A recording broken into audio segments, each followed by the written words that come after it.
Ya, selamat siang menjelang siang ya, Bapak Ibu, saudara-saudara yang telah hadir di sini. Bersyukur kita sudah berkumpul di sini sambil menikmati makanan ringan. Jadi seperti santai aja pembicaraan kita. Di sini pada hari ini pembicara kita adalah Pak Yarni. Selamat siang Pak, apakah Bapak sehat hari ini? Siap, Pak. Siap, Pak. Sehat. Ya. Eh, Kira-kira Pak, apa yang mungkin Bapak bisa bagikan untuk hari ini kepada kita semua, kepada saudara-saudara,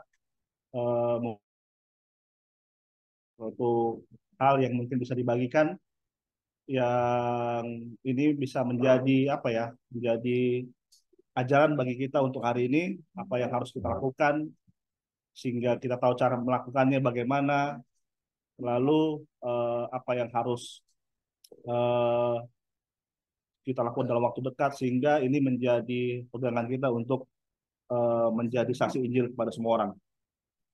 Jadi Pak, silakan Pak. Baik, terima kasih Pak sudah memandu acara pada siang hari ini. Nah, kita bersyukur hari ini kita dalam keadaan sehat-sehat ya. Eh, Mungkin dalam minggu ini saya juga bergumul ya untuk membawa ajaran di tempat kita di sini. Jadi saya melihat satu hal yang menjadi apa namanya, yang menjadi satu tanda bagi kita bahwa Yesus itu datang untuk menyelesaikan seluruh tanda usaha manusia.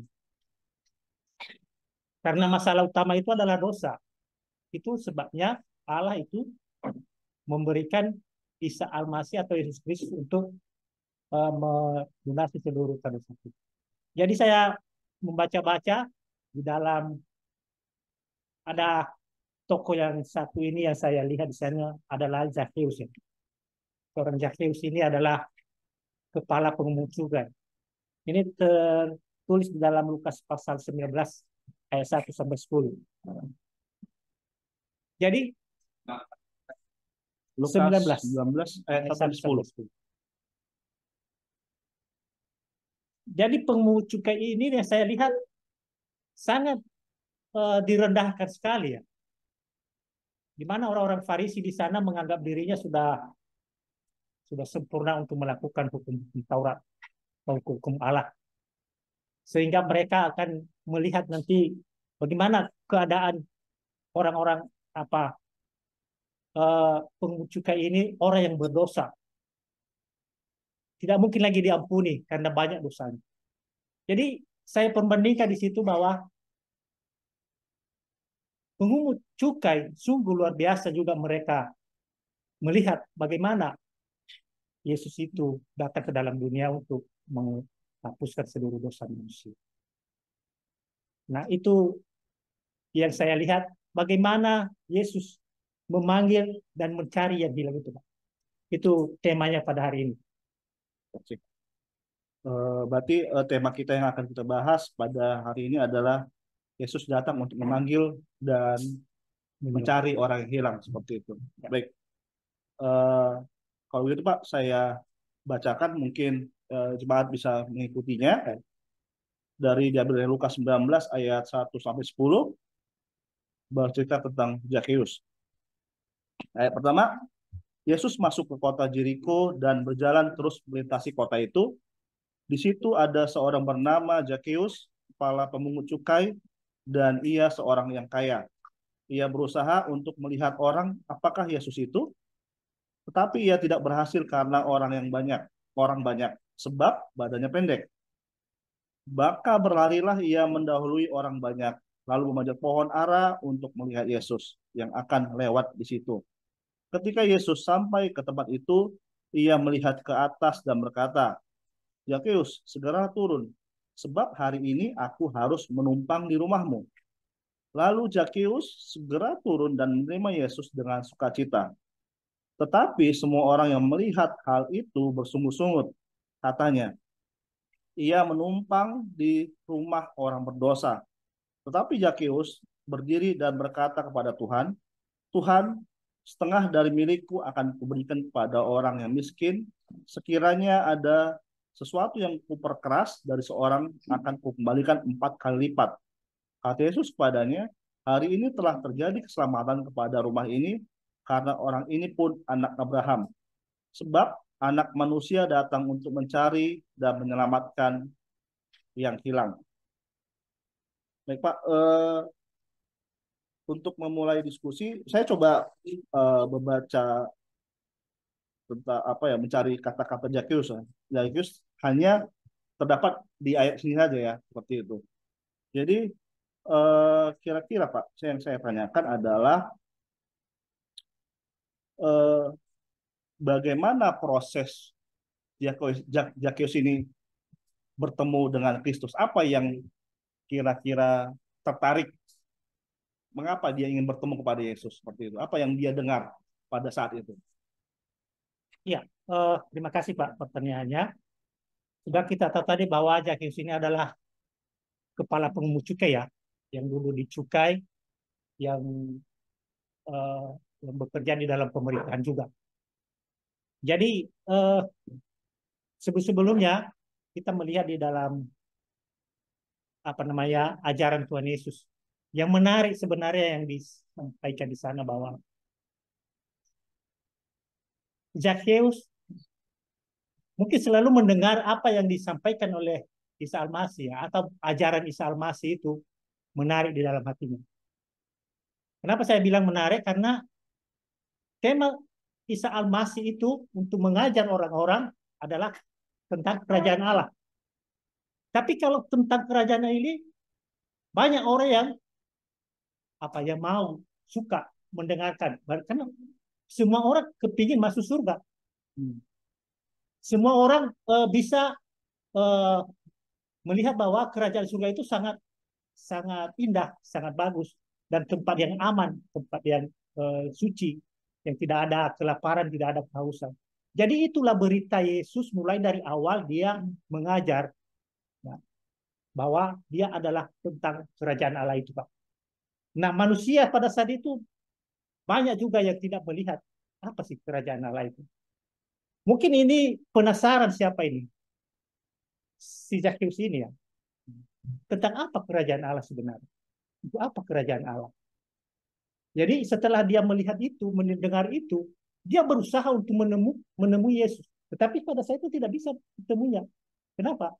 Banyak orang yang menghubungi Yesus karena berita Yesus itu sungguh luar biasa, Pak. Ya, sungguh apa namanya banyak orang yang respon di semua apa yang diceritakan oleh Yesus itu tentang kerajaan Allah. Jadi sehingga dia ingin bertemu tetapi tidak bisa bertemu. Ingin berbicara, ingin bertanya tetapi nggak bisa. Tetapi dia datang dengan melihat Yesus menuju jalan mau ke Yerusalem, dia cepat-cepat lari. Itu caranya. Lari dia. Dia penasaran, ingin bertemu Yesus.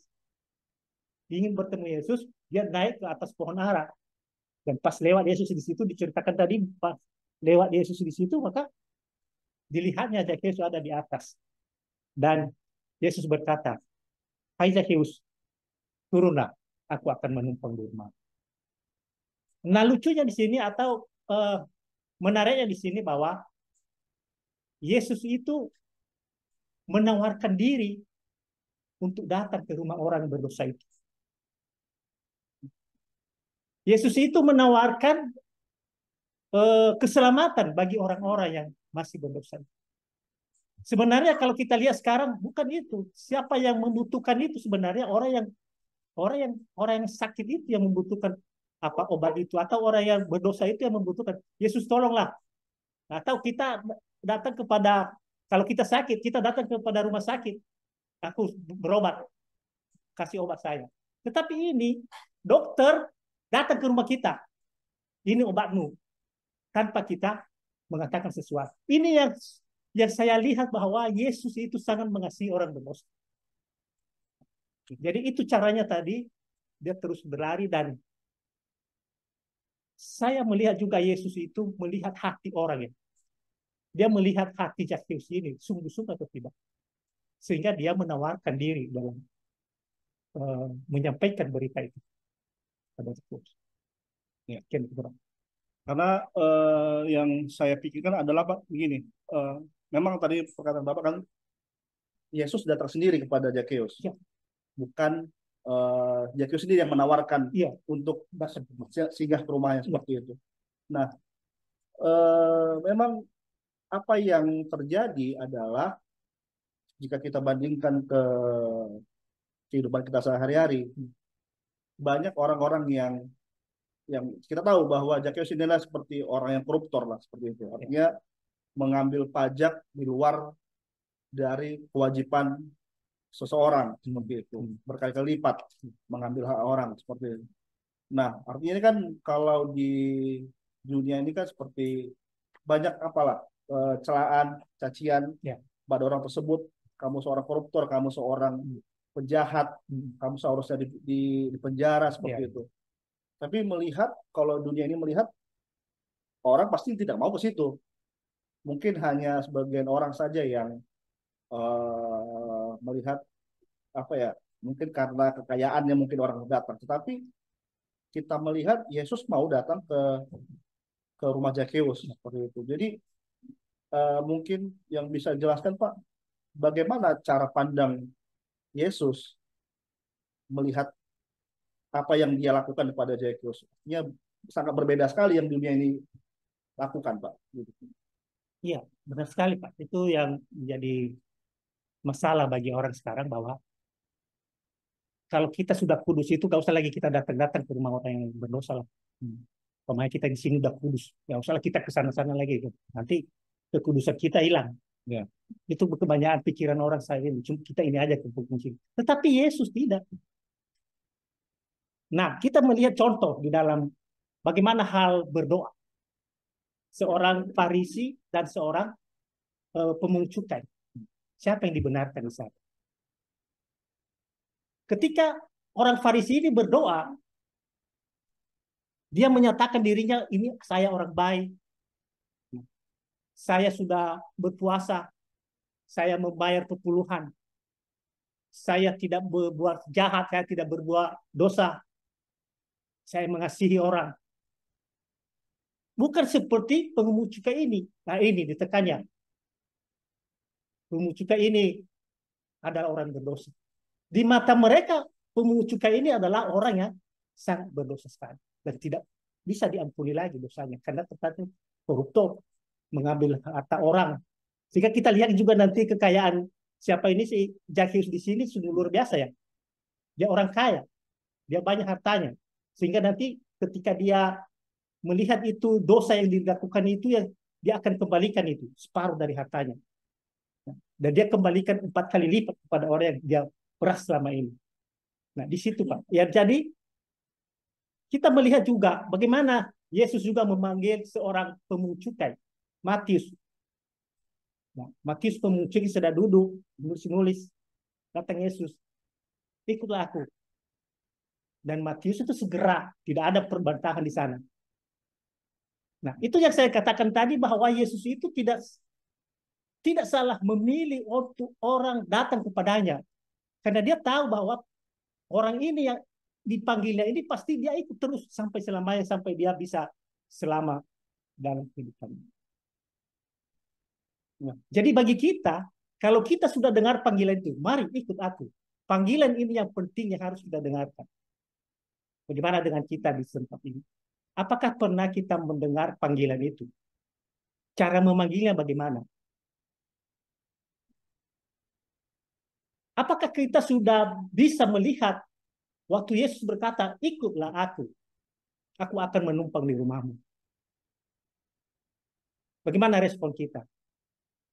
Dulu saya pertama sekali dengar panggilan itu, ya saya membantah. Saya tidak mau. Karena saya berpikir saya sudah punya.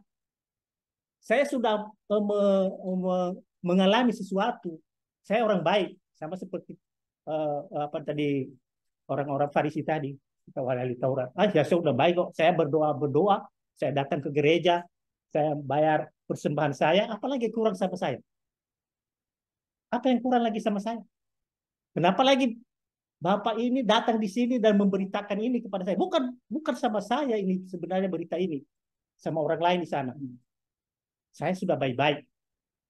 Tetapi di sana terus datang bisikan yang memberitahu, oh kamu salah. Sebenarnya kamu orang berdosa. Di situ saya sadar, mengatakan bahwa ini saya orang berdosa. Mungkin demikian juga si Zakheus ini tadi. Mengatakan bahwa saya lah orang yang berdosa itu. Dan tujuannya tadi melihat Yesus itu karena ajaran Yesus itu adalah tentang kerajaan Allah. Dan orang kepingin dalam kerajaan Allah itu, semua orang tidak bisa memikiri bahwa harus berjuang untuk masuk kerajaan Allah. Semua. Kira-kira gitu. Oke, Pak. Jadi saya tadi tertarik dengan apa ya? eh Zakheus dipilih untuk datang ke rumahnya seperti itu. Ya. Jadi mungkin bisa dibagikan kepada saudara-saudara di sini, kira-kira seperti apa alasan Zakheus, artinya kan Zakheus ini adalah pilihan. Allah Yesus memilih untuk datang ke rumah dia seperti itu kan. Dan dia memberikan semua penjamuan yang terbaik seperti itu. Pasti kan Zakheus berpikir dia adalah orang yang paling berdosa. Kenapa saya bisa dipilih ya seperti itu. Jadi yang paling mungkin yang bisa dibagikan, kira-kira apa jaminan dia sehingga artinya dia dipilih. Nah, dia mau. Nah, baru dia memberikan semuanya begitu. Jadi apa kira-kira jaminan dia untuk jika saya ikut Yesus, saya tidak kehilangan harta saya tidak kehilangan semua apa yang saya punya. Malah dia akan memberikan, jika orang yang saya tekan, dia akan memberikan berkali-kali lipat. Apa jaminan dia untuk memberikan itu semua, Pak? Ya, jaminannya di sana bahwa Isa Al-Masih itu kan dia datang di rumah itu kan pasti memberitakan Injil di sana. Memberitakan keselamatan. Memberitakan berita yang baik. Ini loh, kalau kita begini, kalau kita sudah bertobat, ya, dan kita akan masuk dalam kerajaan surga. Sama seperti halnya tadi pertanyaan saya, bagaimana kita memberitakan Injil ini? Apakah ada jaminan orang akan kita bilang, oh nanti kamu sudah menerima Yesus, ada jaminan kepada kamu? Padahal bukan itu yang dipikirkan Zakheus pada saat itu, bahwa kalau saya sudah nanti sudah ikut Yesus ini, pasti semua lagi harta saya ini kembali kepada saya. Jadi sebenarnya pandangannya adalah ingin bertemu Yesus itu, ingin memperoleh hidup yang kekal. Ingin memperoleh pelunasan dosa supaya dia bisa masuk dalam kerajaan surga. Karena dia menyadari, ini kan orang yang sadar dia ini. Saya orang berdosa ini, berarti kalau orang berdosa ini pasti dihukum, masuk neraka.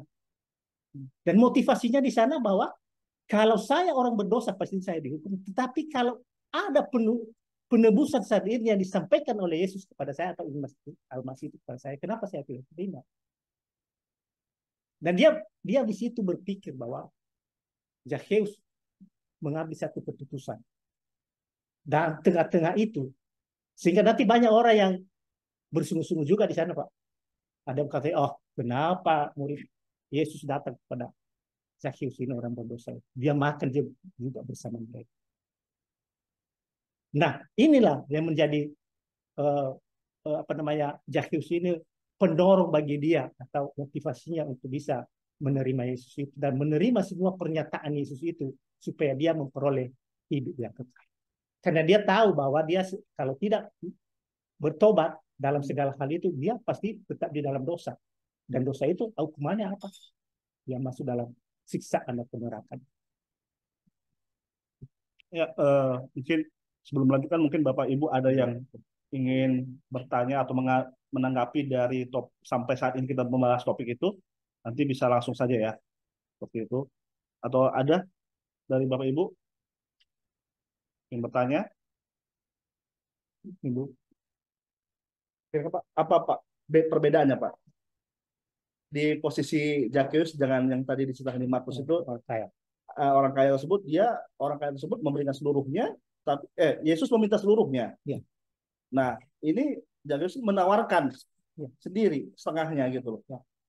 Apa kira-kira apa dasarnya kenapa Yesus meminta semuanya? Yang ini Zakheus hanya menawarkan bukan meminta. Ya, kalau kita melihat dulu eh, bagaimana orang kaya ini ya menawarkan apa namanya diri ya pada Yesus pada saat itu. Apalagi yang saya lakukan supaya aku bisa masuk dalam kerajaan surga. Tapi kata Yesus, udah lakukan hukum Taurat. Kasihi, hormatilah ayah dan ibumu. Jangan membunuh, jangan berzina, jangan mencuri, jangan berdusta. Dan kata orang kaya ini sama dia, ya semua itu sudah dilakukan tuh. Jadi kata Yesus kepadanya, ya tinggal satu lagi, jualah seluruh hartamu, maka ikutlah. Artinya di sana orang kaya ini menawarkan diri kebaikannya itu kepada Yesus. Tetapi Yesus tahu hatinya sebenarnya tidak sungguh-sungguh untuk mengikuti Yesus. Yesus itu kan tahu seluruh pemikiran manusia. Apa yang diceritakan di belakangnya itu nanti tahu. Dan kita lihat di dalam perjalanan murid-muridnya nanti diceritakan dia di belakang. Oh iya, dia tahu apa yang kalian bicarakan itu. Sebenarnya ini yang terjadi. Jadi orang kaya ini sebenarnya kesombongan yang ada di dalam hatinya. Nah, saya sudah hebat, saya sudah melakukan semua hukum Taurat. Tapi hatinya tidak mau menjual semua hartanya itu karena hatinya di sana, bukan kepada Yesus. Tetapi Zakheus ini adalah kepada Yesus tertuju semua hatinya. Tidak ada lagi yang lain. Maka diperhitungkan oleh, dan bukan Yesus yang menawarkan, udah semua hartamu itu berikanlah kepada. Tidak. Yesus hanya menawarkan, aku datang menumpang ke rumahmu. Aku akan mau makan bersama-sama dengan. Dan berita Injil sampai di sana. Zakheus dengan inisiatifnya membuat satu komitmen bahwa semua hartaku, separuh hartaku ini akan diberikan. Yesus tidak berkomentar lagi di sana. Ya udah, memang itu keikhlasan si Zakheus dan keikhlasan si Zakheus itu menerima Yesus di dalam rumahnya itu. Nah, kalau ada Bapak Ibu yang bisa menambahkan mungkin kurang apa penyampaian. Ya.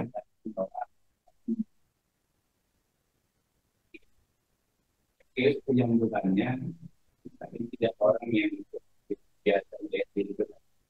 Bahkan dikatakan kan semua orang melihat bahwa dia itu orang berdosa, Ya. dia sudah terbiasa. Saya pikir dia tidak memberontak dengan itu karena dia pun menyadari itu. Artinya semua orang melihat berdosa. Dia menyadari itu. Saya berdosa. Dan lalu tadi dikatakan apakah dia menjual seluruh hartanya? Saya melihat itu melakukan itu. Ketika dia berkata saya akan mengembalikan 4 kali lipat. Nah di sana dia seperti tidak melihat lagi harta itu sebagai sesuatu yang harus dipertahankan. Bagaimana maksudnya dia tidak berkata tak mengembalikan, tidak, tapi 4 kali lipat dari yang dipunya itu dia dikembalikan. Artinya dia tidak lagi membutuhkan di sana. Nah itu yang saya lihat. Lalu penyambutan sebagai orang yang menyadari berdosa dengan sukacita dia menambah itu. Bahkan kan ditunjukkan dengan tadi sampai berlari menjauh pohon, bahkan dia sukacita menerima Yesus. Walaupun orang jadi sungguh-sungguh tadi dikatakan karena dia menyampaikan tadi bahwa Yesus melihat hati, dia melihat sana bahwa Yesus melihat hati Zakheus itu. Maksudnya penyambutan dia itu terhadap kedatangan Bapak itu. Nah itu yang menariknya dengan orang kaya yang mengejar Yesus karena melihat banyak tindakan yang dilakukannya benar. Tentu dia juga pasti dipunyai orang-orang lain kan. Karena dia di depan orang lain berkata juga bahwa ini kita lakukan. Pasti orang lain melihat dia itu orang benar. Jadi tetapi maksudnya ada sesuatu di sana ternyata dia melihat dirinya benar. Kalau Zakheus melihat dirinya salah. Lalu ternyata dia pun ada lillah lain di hatinya itu, maksudnya tidak mau terpisah dari hati. Kalau Zakheus kata hati untuk kembalikan. Jadi ini ternyata bukan soal akal itu, tetapi soal manipulasi. Nah, yang saya lihat juga menarik di Zakheus ini, di dalam penerimaan dia itu, dalam penerimaan dia menjadi berdosa, lalu tentu tadi pada disampaikan tapi ada berita di sana, maka dia berkata aku akan kembalikan semua yang berkat Bapak itu. Bahkan juga maksudnya bukan yang dicuri, tetapi separuh dari hartanya itu diberikan dulu, separuh dari hartanya diberikan pada orang miskin, dan 4 kali lipat dari yang dicuri akan dikembalikan. Jadi kita lihat dari mana harta yang banyak itu ya, berarti dia minta gitu tadi. Jadi harta yang dicurinya itu dibuat berlipat-lipat dan menjadi pengusaha gitu.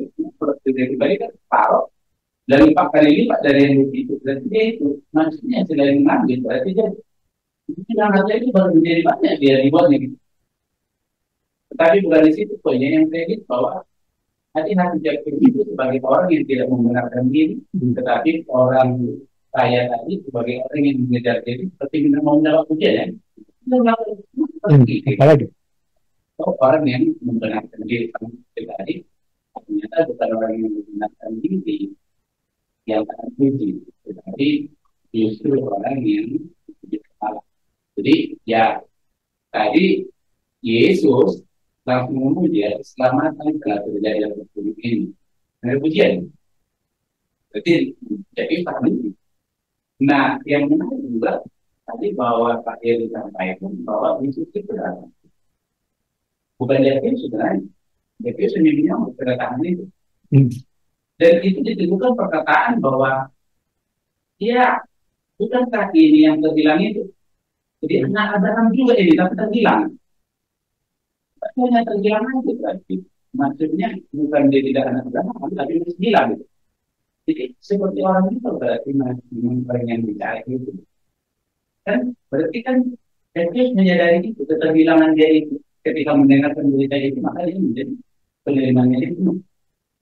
Jadi yang saya lihat tadi yang saya ini bahwa itu mencari kalau siapa itu tidak terhilang kan orang kaya itu tidak terhilang dia karena dia kata aku sudah melakukan semua dia baik-baik aja secara seluruh gitu. Tapi kalau ada itu sudah terhilang betul. Nah ini terhilang.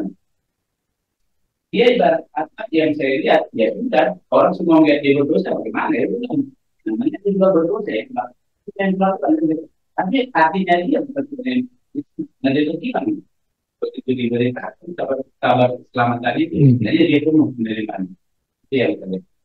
Terima kasih, Pak. Ya, menarik tadi yang katakan Yesus datang untuk mencari yang hilang. Dan kita melihat di dalam dalam firman Tuhan apa yang hilang sebenarnya. Kehilangan itu pasti ada kesedihan bagi orang pemiliknya. Ada kesedihan. Manusia ini kan kepunyaan Allah semua. Bukan kepunyaan siapa-siapa. Tetapi karena hilang, karena ada dosa tadi, di sana kesedihan Allah. Maka dia datang untuk mencari, memberikan Yesus atau Isa Al-Masih untuk mencari orang yang hilang ini. Sama seperti contoh-contoh di dalam Alkitab, Pak. Domba yang hilang. Pasti pemiliknya itu dia mencari. Di mana dia? Sampai dia temukan. Nah demikian juga Zakheus ini kan. Dirham yang hilang. Anak anak bungsu yang hilang. Pemiliknya itu pasti mencari. Tetapi kadang-kadang pemiliknya mencari tapi yang dicarinya ini tidak mau pulang. Dia betah di sana. Nah ini kadang-kadang karena ada tuannya lagi yang dia yang dia ikuti. Tuannya itu siapa? Itu kan iblis itu yang sudah menjadi seterunya Allah atau seterunya Isa Al-Masih. Nah, jadi Allah itu berinisiatif supaya semua manusia ini yang sudah diciptakan ini dari awal sampai saat ini kembali kepadanya. Makanya Yesus diutus ke dalam dunia. Karena janjinya dari Taman Eden itu. Nah ini kebanyakan orang yang tidak tahu sejarah itu, maka dikatakan nanti, kok bisa anak manusia jadi Tuhan? Kok bisa dia menyelamatkan? Kadang-kadang mereka bilang, udah mati Yesus untuk menebus dosa. Siapa yang mencabut nyawanya? Ini kadang-kadang mereka tidak tahu sejarahnya dari mana. Karena Allah itu sangat menyayangi ciptaannya itu. Sehingga rohnya itu diberikan. Jadi setelah hidup dalam dosa, mereka kehilangan. Maka Allah berinisiatif juga datang untuk mencari itu. Dan Yesus itulah pekerjaannya masih dia ada di dalam dunia ini. Dan diteruskan juga kepada rasul-rasul. Ya, beberapa rasul-rasul waktu Yesus, murid-murid Yesus itu diteruskan supaya mereka juga mencari orang yang hilang itu. Dan kita juga sampai saat ini diteruskan kepada kita supaya kita bisa membawa kabar baik. Kita memuji Tuhan hari ini ya. Karena berita kita sudah didengarkan banyak orang. Biarpun hanya dengan Pak On yang di sini yang menyampaikan, tapi kita ikut bersuka cita di dalam. Saya sendiri, saya bersuka cita dalam mendengar berita-berita yang disampaikan. Biarpun ada orang-orang yang mengejek, orang-orang yang menghina, orang-orang yang apa, ya itu karena mereka tidak tahu apa masalahnya sebenarnya. Dan mereka sudah ada, itulah orang-orang yang hilang itu. Karena tidak tahu, tidak mau kembali lagi karena sudah ada tuannya yang dia percaya di sana. Nah ini Zakheus ini sungguh luar biasa hatinya. Dia seorang kaya, dia seorang pejabat, tetapi hatinya sangat terbuka buat kebenaran dari Tuhan. Kalau kita bertanya di sini siapakah kita ini? Kita seperti Zakheus atau bagaimana? Zakheus itu adalah orang yang pintar ya. Sekalipun dia ada apa tadi di badannya pendek, ya enggak masalah. Bukan itu ukuran karena pendek. Tapi usahanya ada. Supaya dia ketemu itu apa tinggi-tinggi kalau ada jangan ada usaha. Ya kan? Iya. Ya. Ya. Kan itu yang menariknya. Jadi seperti pertanyaan Ibu Dona tadi ya luar biasa. Bisa kita bandingkan ini. Sama seperti yang disampaikan Pak Arnold juga. Menawarkan diri. Aduh, saya sudah hebat kok, saya sudah melakukan semuanya. Ada kesombongan di sana. Tetapi Zakheus, dia dengan rendah hati, dia datang kepada Yesus. Dia menyambut Yesus dengan baik. Dan dia berdiri di tengah-tengah itu, aku akan mengembalikan semuanya. Tetapi Yesus berkata, hari ini di rumah ini terjadi keselamatan. Ya. Ya. Betul ya, maksudnya gambaran orang beragama karena itu mau mengejar Allah ya, orang kaya ya. Orang kaya itu mengejar Yesus. Ya. Jadi dari agama ini sudah melakukannya. Dalam diri Yesus kan dia bukan mengejar sebenarnya. Ya. Jadi dia seperti yang sampai karena pemilik itu sebenarnya yang mengasihi yang hilang dari milik, kira kan. Jadi kalau orang yang tadi yang orang benar melihat dirinya benar itu seperti apa ya? Maksudnya mereka mengejar Allah di dalam diri kebenaran yang mereka pikirkan itu.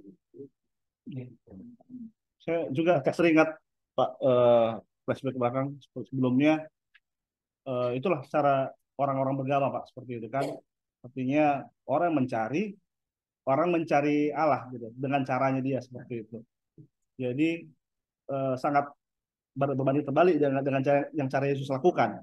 Karena teringat dulu waktu saya di Perawang pada waktu itu kami sepertinya ingin mendatangkan Evorus dari pusat pemimpin tertinggi di gereja, ingin itu seperti mempersiapkan uang berpuluh-puluh juta untuk supaya datang. Karena supaya ada kebanggaan gereja ini pernah datang seorang Evorus yang besar seperti itu. Jadi berbeda sekali dengan ajaran yang Yesus lakukan pada saat itu. Jadi apa ya? Memang kita di sini diajarkan untuk bukan cara berpikir dunia, tetapi kita berpikir cara Yesus. Kasih Pak. Ya. Lalu Pak, untuk menanggapi tadi Pak, kita kan sudah tadi bahas bahwa untuk mencari yang hilang. Jadi pertanyaan adalah yang mungkin yang bisa kita aplikasikan di jemaat ini, bagaimana kita cara melakukan ya aplikasinya? Ya, bagaimana cara kita mencari orang-orang yang hilang itu dan setelah itu bagaimana yang harus kita lakukan? Iya. Itu Pak. Ya. Ya. Jadi Tadi siapa yang dicari Yesus ya? Iya. Dan orang-orang ciptaannya itu yang sudah hilang, yang sudah memiliki Tuhan yang lain, bukan Tuhan yang sebenarnya sudah menjadikan dia menjadi mulia, tapi dia memilih untuk tidak mulia lagi karena dia ikut apa Tuhan yang lain. Jadi untuk mencari orang hilang ini ya satu caranya memberitakan Injil supaya bisa mereka mendengarkan berita sama seperti Yesus berkeliling dia berkeliling ke kota membawa berita kerajaan Allah. Nah kita sini kan sudah kita lakukan bersama-sama sekalipun masih ada yang kurang-kurang tapi itu sudah hati kita sudah di sana ya sebenarnya ingin melakukan pemberitaan Injil itu sebenarnya karena itu caranya untuk bisa mengembalikan orang-orang yang hilang ini supaya mereka mendengar.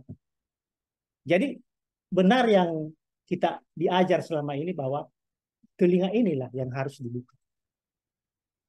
Orang yang tidak membuka telinganya pasti tidak dengar berita apa sebenarnya.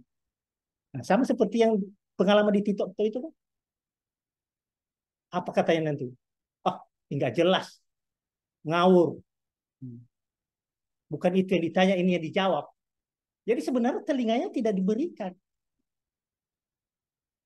Tapi bagaimana lagi caranya? Bukan kita yang membuat dia insaf, tetapi roh. Berarti Pak di sini ada seperti apa ya? Yang kita lakukan kan sudah dasarnya itu THM ya, Ya. artinya hati, mulut ya. Mulut ya. Jadi artinya proses diagnosis ini seperti itulah Pak ya. Ya. Itulah yang kita terus yang memang itu cara yang disampaikan oleh Isa Al-Masih di dalam Injil. Hanya itu caranya memberitakan itu. Atau ada dari bapak-bapak, dari ibu bisa mungkin ada Ya, ada ibu bapak yang mungkin bisa menanggapi atau menambahkan ya atau ingin ada bertanya. pertanyaan.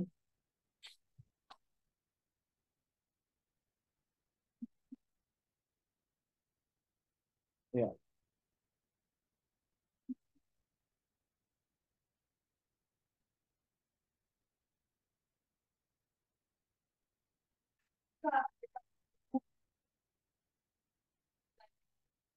Orang yang dia mencari nanti Allah menemukan saksi Injil itu sama orang.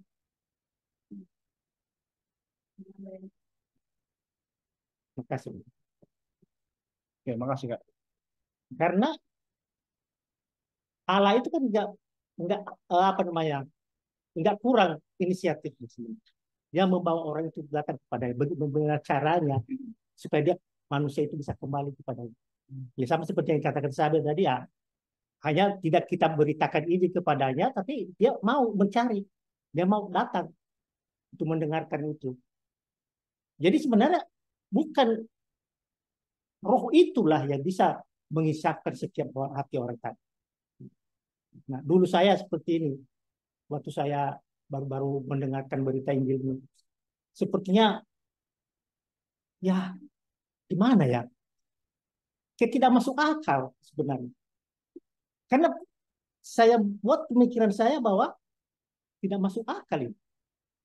Kenapa harus seperti ini yang dilakukan? Tetapi yang saya lihat di sana bahwa kebenaran itu tetap benar. Kebenaran itu tetap dijalankan oleh Isa Al-Masih. Sekalipun orang tidak peduli, ya udah. Dia jalan terus dengan teguh dalam prinsip-prinsip yang sudah ditetapkan.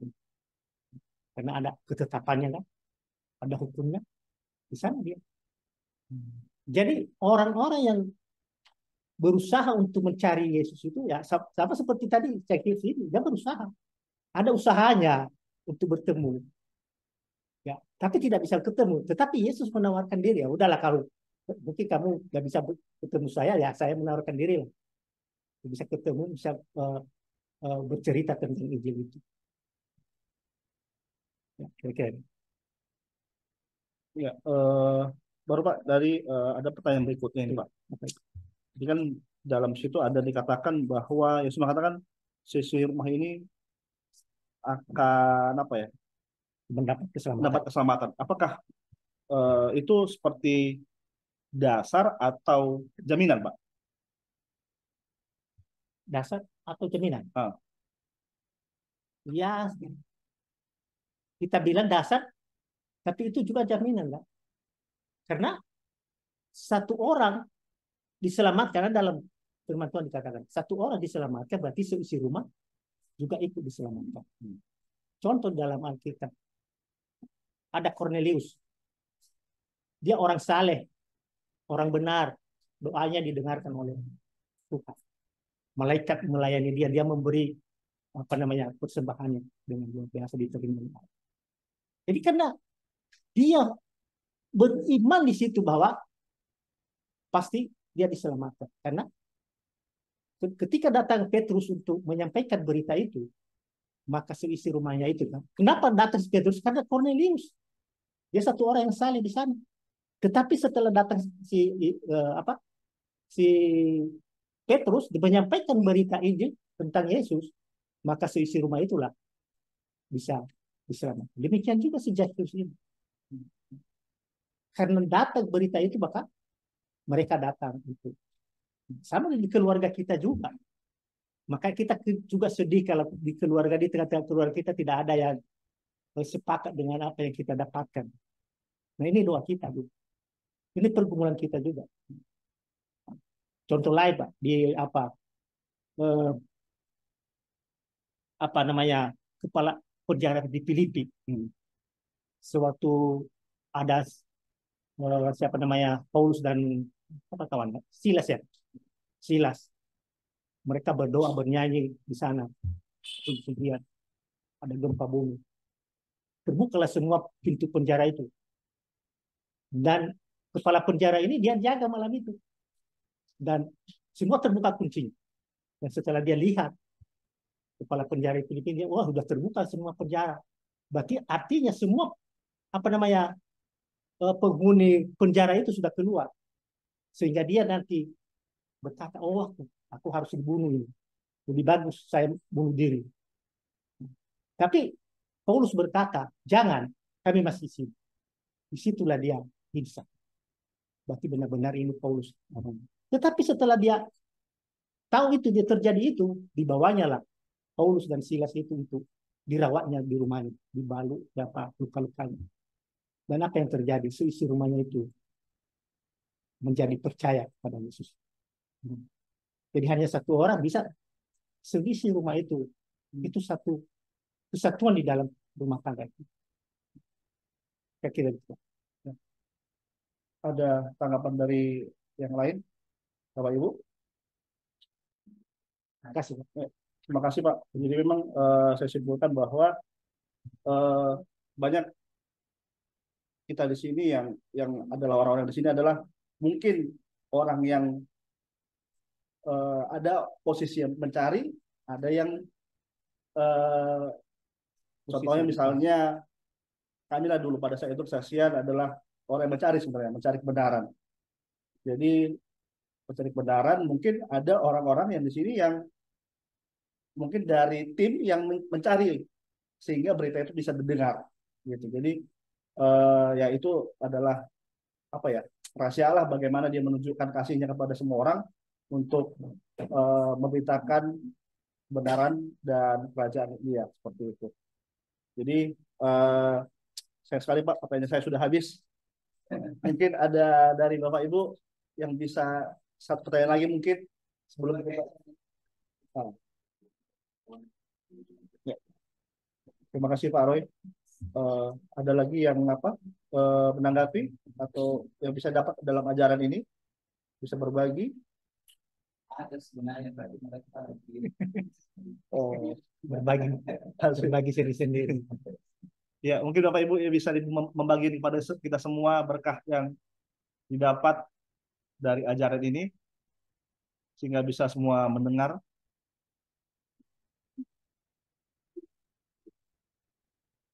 Tidak ada, Pak. Mungkin udah jelas semua lah ya. Ya. Nggak ada pertanyaan lagi. Ya. Jadi terima kasih lah hari ini kita bersama-sama untuk belajar kami juga belajar itu bagaimana menyampaikan. Banyak banyak juga kekurangan-kekurangan yang harus diperbaiki. Jadi ketika kita bisa berbagi satu dengan yang lainnya, di sana kita bisa melihat bahwa ada bukan kita menonjolkan yang satu dan merendahkan yang satu, jadi saling berbagi. Inilah kebersamaan kita seperti itu. Nah, apa yang kita dapat kita bagikan supaya kita bisa sama-sama mengalaminya. Jadi mungkin di waktu-waktu yang akan datang lah bisa kita berbagi bersama-sama. Jadi terima kasih sudah bersama pada hari ini. Sampai di sini juga yang bisa kami sampaikan. Biarlah kita memuliakan Allah di mana saja kita ada dengan berita Injil yang sudah kita dapat. Terima kasih. Terima kasih Bapak Ibu sudah bersama kami di sini. Selamat siang.